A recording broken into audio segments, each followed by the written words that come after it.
আইলো কি দিনকাল বউরে গো সোনার চান মারে গো কুটনি বুড়ি বাপের গো কান হায় রে দুনিয়া এন থেকে চিন্তা ধারণা করতেছি বিয়ে একসাথে করলে আগে শরীর মারে দেখালো মু শরীর মা কিরকম গাঠি বানতে পারে আমার বাড়ির থেকে অপরাধী তো জামাই হবো সিঁড়ি তার অপরাধ দেবো না বলে তো সিঁড়ি জামাই অপরাধ হবো সিঁড়ি একটা অভ্যাস পাইছে খালি জামার দোষ সিঁড়ির কোনো দোষ নাই সব দোষী জামার যত অপরাধী করে খালি জামাই করে আর মাইয়াই ভালো থাকে আল্লাহ পাক জানি মাইয়ারই ভালো রাখে আর জামাই অপরাধী ওর জীবনে যত বিয়া শাদী হোক খালি জামাই অপরাধী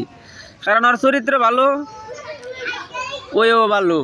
ওর বংশের মধ্যে যেটি আছে মনে সব এরকমই করে জামার দোষ দেয় যা আর ওর গোষ্ঠীর মধ্যে সবই বিশ্বাস করে খালি জামারই অপরাধী বানা মাইয়ার চরিত্র খুব ভালো আর ভালো থাকবো।